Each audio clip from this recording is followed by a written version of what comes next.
तो इस एनिमे की शुरुआत काफी अजीब तरह से होती है, जहां पर चारों तरफ तेज हवाएं चल रही होती हैं और फिर हमें एक घर को दिखाया जाता है जहां पर एक औरत ये कहती है कि अभी इसके पेट में एक और बच्चा है। जिसके बाद हमें एक लड़की को दिखाया जाता है जो कि प्रेग्नेंट है और वो पहले ही एक बच्चे को जन्म दे चुकी है, पर अभी उसके पेट में एक और बच्चा है। बूढ़ी अम्मा ये कहती है, मैं ये बात पहले से ही जानती थी कि ये एक ट्विंस को जन्म देगी। रुको, ऐसा मत करो, इसे पैदा होने में थोड़ा वक्त चाहिए। ये तुम क्या बातें कर रही हो, ये चीज़ इम्पॉसिबल है और ये हमारे हाथों में भी नहीं है। वो बूढ़ी अम्मा ये कहती है कि भले ही ये चीज़ इम्पॉसिबल है, पर इसे ऐसा करना होगा क्योंकि आगे चल के ये बच्चे वो बनने वाले हैं जो कि डीमंस को कमांड देंगे। कहानी चेंज होती है और फिर हमें एक बंदे को दिखाया जाता है जो काफ़ी सैड है और वो ये कहता है कि वो दोनों ही बच्चे जो दिन और रात को अलग अलग करेंगे, वो दोनों ही तबाही पैदा हो चुकी है। और फिर हमें एक टोकरी को दिखाया जाता है जिसमें वो दोनों ही बच्चे हैं, जिसमें ये दोनों ही बच्चे काफ़ी क्यूट लग रहे होते हैं, पर शायद बस अभी तक। फिर हमारी कहानी 16 साल बाद आगे जाती है, जहां पर हमें एक बंदे को दिखाया जाता है जिसने आसमान में उड़ रही चिड़िया को काफी आराम से निपटा दिया होता है। इस बंदे के बाल एकदम पीले कलर के हैं और आंखें एकदम लाल हैं और वो आसमान में उड़ते हुए जेट्स को देखकर ये कहता है, अरे वाह, कितने अच्छे ड्रैग्स हैं। लगता है इन दोनों का ही पेट खराब है जिससे ये फाट कर रहे हैं।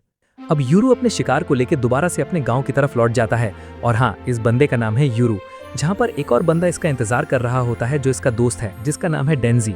डेंजी उसके ऊपर काफी गुस्सा कर रहा होता है कि तुम मुझे अपने साथ लेकर क्यों नहीं गए, और अगर तुम्हें माउंटेन्स पर कुछ हो जाता तो तुम्हारा साथ कौन देता।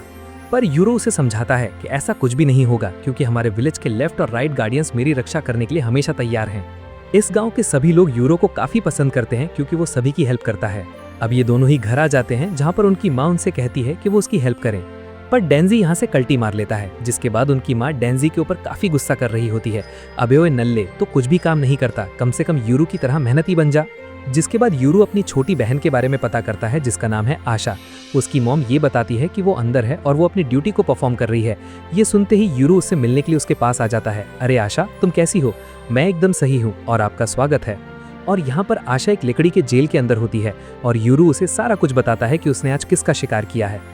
जब वो ये कहता है कि उसने आज एक बर्ड का शिकार किया है तो उसकी बहन काफी खुश होती है, पर यूरू ये कहता है कि उसे एक जंगली बोर या फिर एक भालू का शिकार करना था क्योंकि इस बार गांव में बिल्कुल भी बारिश नहीं हुई है, तो खाने का भी कुछ अता पता नहीं है कि उसका जुगाड़ कहाँ से होगा। यूरो अपनी बहन को ये भी बताता है कि ऐसा भी हो सकता है कि इस बार विंटर्स में हमारे पास खाना काफी कम पड़ जाए, तो मुझे उसका भी जुगाड़ करना होगा। आशा उससे कहती है कि ऐसा नहीं हो सकता कि गाँव के जितने भी अडल्ट्स हैं वो बाहर जाके काम ढूंढे। हाँ, ऐसा हो सकता है, पर तुम्हें क्या लगता है कि मैं बाहर नहीं गया हूँ? मैंने काफ़ी ज़्यादा हंटिंग की है, पर मुझे और भी ज़्यादा प्रो बनना है, और अगर मैं किसी तरीके से इस गांव में डोमिनेट कर पाता हूँ तो मुझे यहाँ से बाहर जाने की ज़रूरत नहीं पड़ेगी। तो क्या आप मॉम और डैड की तरह इस गांव को छोड़कर नहीं जाओगे? नहीं, मैं यहाँ से नहीं जाऊँगा, और जब तक तुम यहाँ पर हो तो मैं यहीं पर हूँ तुम्हारे साथ में। और जब ये दोनों बातें कर रहे होते हैं तभी अचानक यहाँ पर एक लेडी आती है और वो ये कहती है, चलो बाहर चलो। और फिर हमें बाहर का सीन दिखाया जाता है जहाँ पर काफ़ी सारे लोग इकट्ठे होते हैं और जो भी इस गांव से बाहर गए हुए थे वो अपने साथ काफ़ी सारा सामान लेके यहाँ पर वापस आए हुए हैं। अब ये बंदा जो सारा सामान लेके यहाँ पर आया हुआ है वो ये कहता है कि बाहर की सिचुएशन काफ़ी अजीब है, ऐसा लगता है कि बाहर पैंडेमिक फैली हुई है, तो इसलिए मैं आज हर्ब्स में डील करने वाला हूँ। और इन सभी के पास जो जो सामान होता है ये उसी में ट्रेड कर रहे होते हैं। तभी एक बूढ़ी अम्मा उसके पास आती है और वो ये कहती है, मेरे सर में काफ़ी दर्द हो रहा है, और ये बंदा उन्हें एक पेन किलर देता है, यानी कि ये एक छुपा रुस्तम डॉक्टर भी है। और अब यूरू भी यहाँ पर आ जाता है। ये बंदा उससे पूछता है, क्या तुम्हें कुछ चाहिए? अरे नहीं, मुझे कुछ नहीं चाहिए। और तभी ये बंदा उसकी तरफ एक बॉल फेंकता है क्योंकि वो इसका डायलॉग पहले से ही जानता है कि यूरो उससे कुछ भी नहीं मांगेगा, पर अगर आशा के लिए कुछ है तो वो उसे दे दे। यूरो इस बॉल को देखकर काफी खुश होता है, जिसके बाद ये बंदा वापस चला जाता है और फिर हमें दिखाया जाता है कि यूरो और डेंजी काम कर रहे होते हैं। डेंजी ये कहता है कि मैं भी इस गांव से बाहर जाना चाहता हूँ। यूरो इससे पूछता है, क्या सच में बाहर की दुनिया इतनी अच्छी है? पर यूरो उसे मना करता है कि वो हमेशा इसी गांव में रहना चाहता है और वो अपनी बहन को छोड़कर यहाँ से नहीं जाएगा। तो डेंजी उससे कहता है, एक काम करो, अपनी बहन को लेके यहाँ से निकल जाओ और तुम दोनों आराम से घूम सकते हो। यूरो से कहता है कि वो मेरी एक काफ़ी इंपॉर्टेंट जिम्मेदारी है, तो मैं ऐसा नहीं करूँगा। डेंजी उससे कहता है, पर तेरी बहन है कौन? तूने मुझे आज तक उससे नहीं मिलवाया, अबे मिलवा तो सही। डेंजी उसके ऊपर मक्खन लगाने का काफी ट्राई कर रहा होता है कि यूरो उसे अपनी बहन से मिलवा दे, पर यूरो उसे साफ मना कर देता है, चल बे निकल। अब ये दोनों ऐसे ही फाइट कर रहे होते हैं, पर तभी अचानक उन्हें किसी चीज की आवाज आती है और वो दोनों ही चौकन्ने हो जाते हैं। डेंजी ये कहता है कि मैं ये जानता हूँ कि वो पक्का एक ड्रैगन है। यूरो कहता है, अरे हाँ, मैंने भी वो आवाज़ पहले सुनी है। और फिर हमें दिखाया जाता है आसमान में एक एरोप्लेन, और ये आवाज़ उसी की होती है और उसके अंदर से ही धुआं बाहर निकल रहा होता है, जिसको ये ड्रैगन समझ रहे हैं। और तभी अचानक हम ये देखते हैं कि इस पूरे गांव के ऊपर 2 हेलीकॉप्टर्स उड़ने शुरू हो जाते हैं। और ये सारे के सारे गांव वाले उसे काफी गौर से देख रहे होते हैं क्योंकि यहाँ पर काफी तेज हवाएं चल रही होती हैं। और तभी अचानक एक बंदा किसी गांव वाले का सर उड़ा देता है और जंगल में चारों तरफ मिलिट्री आ जाती है। एक बंदा गांव वाले को गन से उड़ा देता है। अब कुछ बंदे ग्रैनी के पास आते हैं और वो भी उन्हें देखकर काफी हैरान हो रही होती हैं कि आखिरकार ये लोग कौन हैं और यहाँ पर क्या कर रहे हैं। लगता है हमारा बैरियर टूट चुका है और शायद ये सारे यूरो के पीछे हैं, तो जल्दी से उसे लाओ और छुपा दो। अब अगले सीन में हम ये देखते हैं कि इस गांव के काफी सारे लोग मारे जा चुके हैं और कुछ की हालत काफी खराब है। डेंजी और यूरो भी ये सारा कुछ देख रहे होते हैं और तभी डेंजी अपनी माँ के लिए भागता है क्योंकि उसे अपनी माँ की चिंता हो रही होती है। आगे जाते हुए वो ये देखते हैं कि सामने 2 आर्मी के बंदे खड़े हुए हैं। यूरो उनके ऊपर एरो से अटैक करता है पर वो इनके ऊपर गोलियां बरसा रहे होते हैं। डेंजी की ये सारा कुछ देखकर काफी फटनी शुरू हो जाती है, पर शायद से यूरो ने इन दोनों को ही मार दिया है। इस गन को देखकर यूरो को समझ नहीं आता कि आखिरकार ये क्या चीज है, पर ये जो भी चीज है काफी खतरनाक है। अब ये ऐसे ही आर्मी वालों को इंजर्ड करते हुए आगे भाग रहे होते हैं और आसमान में हेलीकॉप्टर को नोटिस कर रहे होते हैं। इन्हें ऐसा लगता है कि वो ड्रैगन है। जिसके बाद ये दोनों ही गांव के गेट के पास आ जाते हैं। वो ये देखते हैं कि यहाँ पर 2 हेलीकॉप्टर्स आसमान में उड़ रहे हैं। यूरो ये सोचता है कि शायद वो इनसे जीत नहीं पाएंगे। डेंजी को अपनी माँ की चिंता हो रही होती है और यूरो को भी अपनी बहन के लिए वहां जाना होगा। जिसके बाद वो एक पत्थर को उठाना शुरू करता है और डेंजी से उसमें हेल्प मांगता है। और तभी अचानक हम ये देखते हैं कि इन दोनों ही गार्डियंस में से किसी एक के नीचे एक सीक्रेट रास्ता होता है जिससे कि वो आसानी से गाँव में जा सकते हैं। यानी कि इसी तरह ही ये दोनों डिवाइन गार्ड्स पूरे विलेज को प्रोटेक्ट करने वाले थे। अब अगले सीन में हमें रेड हुडी में एक लड़की को दिखाया जाता है और वो सभी गाँव वालों के सामने खड़ी होती है। अरे गाँव वालों, तुम कैसे हो? और वो सारे उसे देखकर काफी हैरान हो रहे होते हैं कि ये कौन है।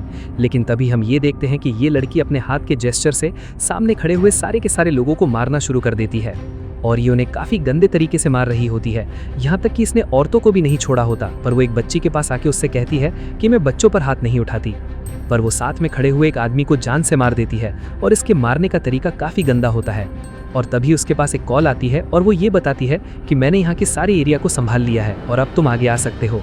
और वैसे ही इस लड़की का नाम है गाबी और ये ग्राउंड स्क्वाड से बात करने का ट्राई कर रही होती है, पर उनकी तरफ से कोई भी रिस्पांस नहीं आता। सीन चेंज होते ही हम धीरा को देखते हैं जिसने स्क्वाड के काफी सारे बंदों को निपटा दिया होता है और वो इन्हें मारने के लिए स्वॉर्ड का और साथ में बंदूक का भी इस्तेमाल कर रहा होता है।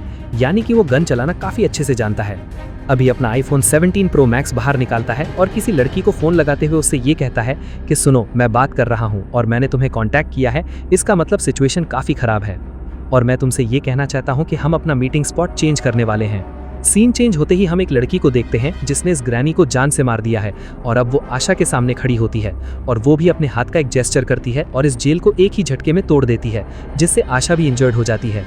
और तभी यूरो भी यहाँ पर आ जाता है और ये लड़की उसे देखकर ये कहती है, ओ अच्छा, तो तुम हो यूरो, मैं तुम्हें ही लेने यहाँ पर आई हूँ और मैं तुम्हारे अलावा सभी को जान से मार दूंगी। ये सारी बातें सुनने के बाद यूरो काफी शॉक्ड हो जाता है और वो ये कहता है कि तुम ऐसा क्यों कर रही हो, और वो इसके ऊपर अटैक कर देता है। फिर हमें बाहर का सीन दिखाया जाता है जहाँ पर धीरा के हाथ में अब भी एक गन होती है और वो सभी को मारते हुए धीरे धीरे आगे बढ़ रहा होता है। वो ये कहता है अगर ये सारे ऐसे ही एस्केप रूट के पास रहे तो हमें काफी दिक्कतें हो सकती हैं। पर जैसे ही धीरा गाबी के पास पहुंचता है तो वो उसके आसपास एक काफी खतरनाक मॉन्स्टर को सेंस कर पा रहा होता है। यानी कि ये बात साफ है कि गाबी सभी को मारने के लिए इसी मॉन्स्टर का इस्तेमाल कर रही है, जो कि बस अभी तक धीरा को ही दिख रहा है। गाबी उसको देखकर ये कहती है, ओ अच्छा, तुम सीयर हो। सीयर यानी कि वो इंसान जो कि मॉन्स्टर्स को देख सकते हैं। अब ये मॉन्स्टर धीरा के ऊपर अटैक करना शुरू करता है और वो इससे काफी आराम से बच रहा होता है, जिसके बाद वो इसके ऊपर एक साथ काफी सारे ग्रेनेड फेंक कर मारता है और यहाँ पर काफी खतरनाक धमाका होता है। इस तरफ यूरो की हालत भी काफी खराब हो चुकी है। वो लड़की यूरो से कहती है कि मैं तुम्हें नुकसान पहुंचाना नहीं चाहती थी। तभी ये बॉल भी उसके हाथ से नीचे गिर जाती है और ये बॉल आशा के ब्लड के पास जाती है और उसके ब्लड से काफी अजीब सी चीजें बाहर निकलनी शुरू हो जाती हैं, जो कि इस लड़की को पकड़ लेती हैं। और तभी एक ग्रैनी धीरा से कहती है कि वो यूरो को लेकर यहाँ से भाग जाए और वो ऐसा ही करता है और वो उसे काफी तेज लेकर यहाँ से भाग रहा होता है। डेंजी भी उसका पीछा करता है। अब ये दोनों भागते हुए एक जगह पर आ जाते हैं जहां पर यूरो काफी परेशान हो रहा होता है और उसे ऐसा लगता है कि उसकी बहन मारी जा चुकी है और उसकी ग्रैनी भी वहीं पर है। अरे यार, वो लड़की थी कौन जिसने सभी को जान से मार दिया, पर उसने ऐसा क्यों किया? धीरा उसे कहता है, अभी मेरे पास ये सारा कुछ समझाने का टाइम नहीं है। तुम एक काम करो, इस लॉकेट का इस्तेमाल करो और जाके उन दोनों ही गार्डियंस के बीच में सेंटर में खड़े हो जाओ। पर यूरो को ये सारी बातें बिल्कुल भी समझ नहीं आती। तुम ये क्या बोल रहे हो? मैं क्या करूं? धीरा उसे बार बार इसे लेने के लिए फोर्स कर रहा होता है। अबे ओए, इसे ले लो इसे। पर हाँ, मैं इसका करूंगा क्या? यूरो उसकी बात मानते हुए आगे जाता है और वो इस जगह पर इस लॉकेट को रखने वाला होता है, पर यहाँ पर काफी कचरा है। धीरा उससे कहता है, अबे ओए, इसे साफ कर ले, वो भी जल्दी से। अब जैसे ही यूरो इसे साफ करके लॉकेट को वहाँ पर रखता है तो डीरा उसका सर जोर से यहाँ पर देकर मारता है, जिससे उसका थोड़ा ब्लड इस लॉकेट पर गिर जाता है और ये स्नाइपर भी उसे मारने के लिए रेडी हो चुका है। पर तभी अचानक हम ये देखते हैं कि ये लॉकेट ग्लो करना शुरू कर देता है और साथ में आसपास के ये दोनों गार्डियंस भी। और अगले पल हम ये देखते हैं कि दो गोल्डन डीमंस ने इन दोनों ही हेलीकॉप्टर को काफी जोर से जकड़ा हुआ है और वो उसे काफी बुरी तरह से क्रश कर रहे हैं, जिसके बाद डीरा यूरो को लेकर यहाँ से भागता है। गाबी ये सारा कुछ नोटिस कर रही होती है और वो ये कहती है कि अब मैं घर कैसे जाऊंगी, मुझे चलने में काफी मौत आती है। उसका डीमन उससे कहता है और गाबी उसकी बातों को काफी आराम से समझ रही होती है। जैसे ही ये सारा धुआं छटता है हम ये देखते हैं कि डीरा ने यूरो को बचा लिया है और तभी सामने से कुछ आवाजें आ रही होती हैं, जैसे कुछ लोग बातें कर रहे हों। क्या ये छोटा सा लड़का हमारा मास्टर है क्या सच में? और इनमें से एक आवाज लड़की की होती है। वो ये कहती है कि इस बात से कोई फर्क नहीं पड़ता कि हमारा मास्टर अब बच्चा है या फिर बड़ा, हमें उसकी सारी बातें माननी होंगी। जैसे ही यूरो उन्हें अपने सामने देखता है तो उसकी फटकर 4 हो जाती है। डीरा उससे कहता है हम सारे ह्यूमंस इन्हें अलग अलग नाम से जानते हैं, जैसे कि डीमंस, मॉन्स्टर्स और न जाने क्या क्या, पर सच कहूँ तो ये दोनों तुम्हारे डीमंस हैं। एक का नाम है राइट और दूसरी है लेफ्ट। यूरो को अब भी ये सारा कुछ एक सपने जैसा लग रहा होता है कि उसके सामने 2 डीमंस खड़े हुए हैं जो कि उसके अपने हैं। यूरो को ये देखकर बिल्कुल भी यकीन नहीं होता कि विलेज के गार्डियंस उसके सामने आ चुके हैं और वो दोनों यूरो से कहते हैं कि वो उसे काफी लंबे टाइम से नोटिस कर रहे थे। यहाँ तक कि वो ये भी कहते हैं कि वो यूरो की हेल्प करने के लिए एकदम रेडी हैं। तभी राइट उसके पास आता है और वो ये कहता है तुम्हें देखकर तो ऐसा नहीं लगता कि तुम हमारे मास्टर हो, तुम काफी नर्वस हो। लेफ्ट उससे कहती है ये बस अभी छोटा सा बच्चा है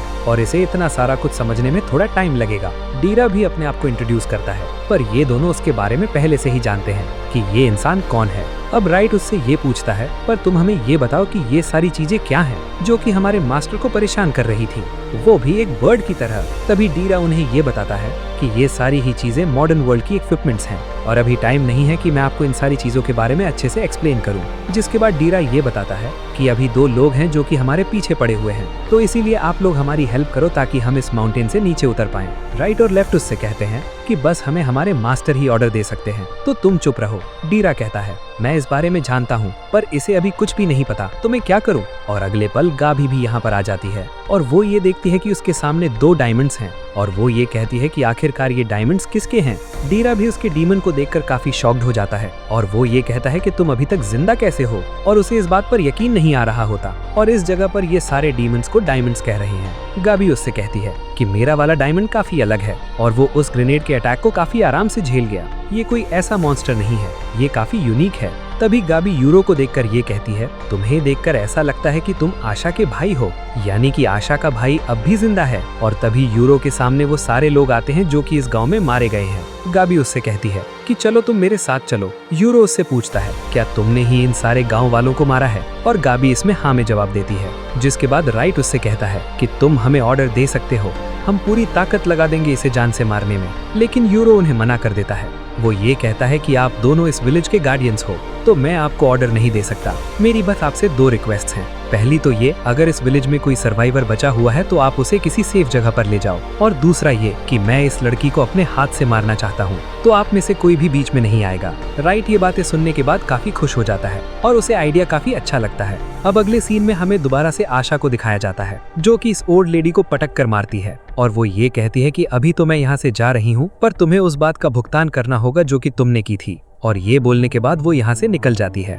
और फिर हमें दोबारा से राइट को दिखाया जाता है जो कि गाबी पर अटैक करने के लिए सामने से आता है। पर जैसे ही गाबी उससे बचती है तो वो उड़ते हुए उससे कहता है कि तुम्हें लेफ्ट से बचकर रहना है, वो लड़की काफी खतरनाक है, उसके अंदर काफी गुस्सा है। और अगले पल हम ये देखते हैं कि लेफ्ट गाबी की एक जोरदार किक मारती है जिससे वो उड़कर काफी दूर जाकर गिरती है, और इसी मौके का फायदा उठाकर यूरो उसके ऊपर एरो से अटैक कर देता है जो कि उसके पैर के आर पार हो जाता है। अब जैसे ही वो दूसरे एरो से गाबी पर अटैक करने वाला होता है तभी उसका डायमंड उसे लेकर यहाँ से उड़ जाता है और यूरो ये देखकर काफी शॉक था। इस तरफ राइट ये नोटिस करता है कि सामने एक लड़की है और वो इसे उठा रहा होता है, पर इस लड़की को बिल्कुल भी अंदाजा नहीं होता कि उसके आसपास कौन है, क्योंकि नॉर्मल इंसान डायमंड्स को देख नहीं सकते। पर अगले पल हम ये देखते हैं कि राइट अपनी पावर्स का इस्तेमाल करते हुए उस लड़की के सामने आ जाता है और वो ये कहता है अरे ओए बच्ची, तुम कैसी हो, और वो इसे देखकर दोबारा से बेहोश हो जाती है। फिर हमें कुछ टाइम बाद का सीन दिखाया जाता है जहाँ पर राइट ने काफी सारे बच्चों की जान बचा ली है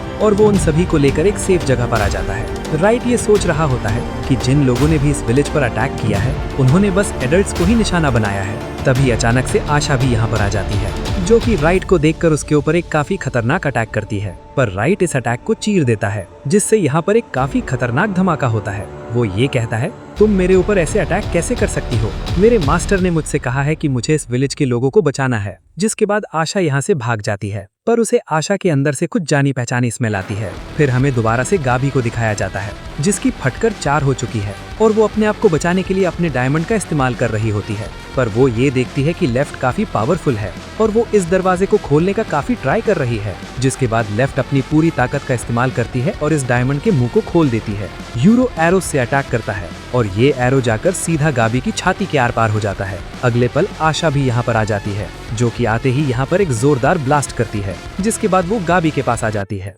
यूरो उसे देखकर अपने एरो को उसके ऊपर तान देता है और वो ये पूछता है कि अब तुम कौन हो? और वो ये कहती है, मैं तुम्हारी बहन आशा हूँ। पर मेरी बहन इतनी बड़ी कैसे हो सकती है? वो कभी भी इतनी लंबी नहीं थी। पर यूरो को उसकी बातों पर बिल्कुल भी यकीन नहीं होता। तभी राइट भी यहाँ पर आ जाता है और वो ये बताता है कि मुझे इसकी बॉडी के अंदर से बिल्कुल वैसी ही स्मेल आ रही है जैसे कि तुम्हारी बॉडी में से, यानी कि तुम दोनों सिबलिंग्स हो। अब जैसे ही यूरो ये सुनता है तो वो काफी शॉक्ड हो जाता है। जिसके बाद वो आशा से ये पता करता है कि आखिरकार वो लड़की कौन थी जो कि इतने टाइम से हमारे साथ रह रही थी। अब आशा उसे सारा कुछ एक्सप्लेन करना शुरू करती है कि हमारे पेरेंट्स 10 साल पहले इस गांव से चले गए थे और वो अपने साथ मुझे भी लेकर गए थे। पर ये गांव वाले इस बात को नहीं चाहते थे कि आप भी यहाँ से चले जाओ, तो इसीलिए उन्होंने एक नई आशा बनाई और वो ये जानते थे कि जब तक आपकी बहन यहाँ पर रहेगी तो आप इस विलेज को छोड़कर यहाँ से नहीं जाओगे। और जैसे वो यूरो को ये सारी बातें समझा देती है, पर अब भी उसे काफी गुस्सा आ रहा होता है और उसने आशा के ऊपर अपने एरो को ताना हुआ होता है। तभी डीरा उससे कहता है,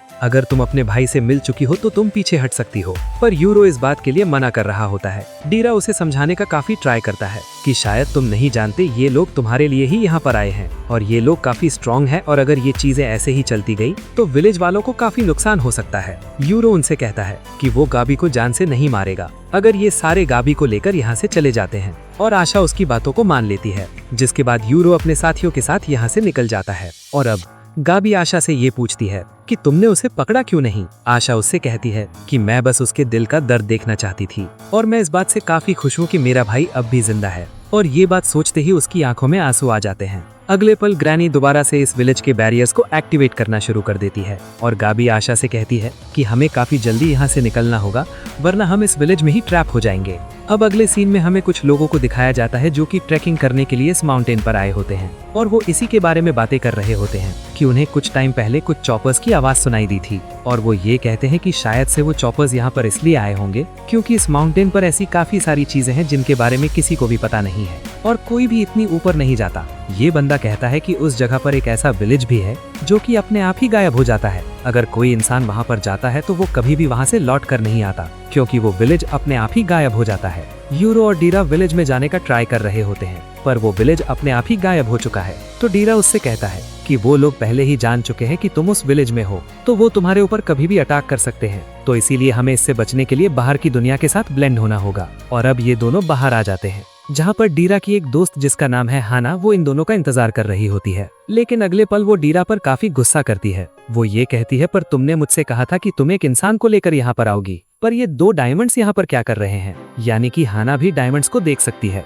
एकदम डीरा की तरह। जिसके बाद डीरा उसे बताता है कि इस टाइम यूरो की जान काफी खतरे में है, तो उन्हें काफी जल्दी यहाँ से निकल जाना चाहिए। अब जैसे ही राइट और लेफ्ट इस गाड़ी को चेक करते हैं तो उन्हें समझ नहीं आता कि आखिरकार ये क्या चीज है। जिसके बाद हाना अपने आप को इंट्रोड्यूस करती है और वो ये बताती है कि वो डीरा की जूनियर है। अब डीरा उन दोनों ही डायमंड से ये पूछता है, क्या तुम्हें अपने आसपास किसी और डायमंड के होने का एहसास हो रहा है? पर वो इस चीज के लिए मना कर देते हैं। डीरा ये कहता है, तो फिर चलो, हमें जल्दी से जल्दी किसी क्राउडेड प्लेस पर जाना होगा, अब जल्दी से गाड़ी में बैठ जाओ। यूरो कहता है, क्या मैं इसमें जाऊंगा? ये है क्या चीज? जिसके बाद हाना उन्हें सारा कुछ एक्सप्लेन करती है कि ये गाड़ी एक घोड़े की तरह है जो काफी तेज भागती है, और ये सुनते ही सारे समझ जाते हैं। इस तरफ आशा और गाबी अपने साथियों का इंतजार कर रही होती है और कुछ टाइम के बाद उनके साथी यहाँ पर आ जाते हैं। ये बंदा कहता है, मैंने सुना है कि वहाँ पर कुछ अनएक्सपेक्टेड डायमंड्स आ गए थे। ये बताती है कि अब भी मेरे शोल्डर में काफी पेन है क्योंकि अब भी वो एरो का टुकड़ा मेरे शोल्डर में है, पर हमने मेरे पैर में से वो एरो बाहर निकाल दिया है, पर अब भी मुझे